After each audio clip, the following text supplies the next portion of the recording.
पंढरपूर तालुका पोलिसांनी पुन्हा एकदा गोपाळपूर येथे वाळू उपसा करून वाहतूक करणाऱ्या 2 अशोक लेलँड या वाहनांना पकडले आहे। तसेच या वाहनाचा चालक याला देखील पाठलाग करून पकडले आहे। या प्रकरणी महेश ज्ञानेश्वर गडदे याला पोलिसांनी ताब्यात घेतले आहे, तर दुसरा वाहन चालक विजय इंगळे या दोघांवर पंढरपूर तालुका पोलीस ठाण्यात गुन्हा दाखल करण्यात आला आहे।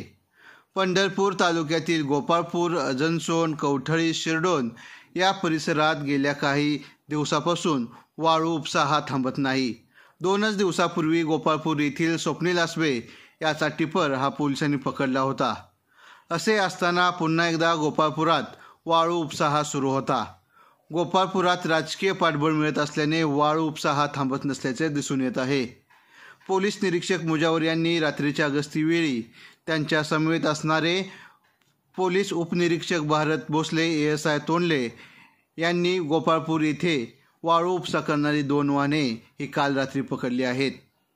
वाळू माफियावर पोलीस कारवाई करताना दिसत आहेत, त्यामुळे महसूल विभागातील तलाठी आणि सर्कलवर हे कारवाई का करत नाहीत, त्यामुळे त्यांच्यावर कारवाई करण्याची मागणी ही पुढे आली आहे। आता शेतीला द्यायचा असेल वेग तर आणा समृद्धी ट्रॅक्टर्स इथून सोनालिका ट्रॅक्टर 20 HP ते 120 HP पर्यंत सर्व मॉडेल।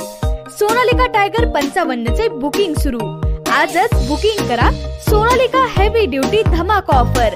ट्रॅक्टर खरेदीवर इन्शुरन्स आणि पासिंग फ्री। सोनालिका ट्रॅक्टर्स अधिकृत विक्रेते समृद्धी ट्रॅक्टर्स, मंगळवेढा, सांगोला आणि मोहोळ, हॉटेल विठ्ठल कामत पाठीमागे, कॉलेज रोड, पंढरपूर।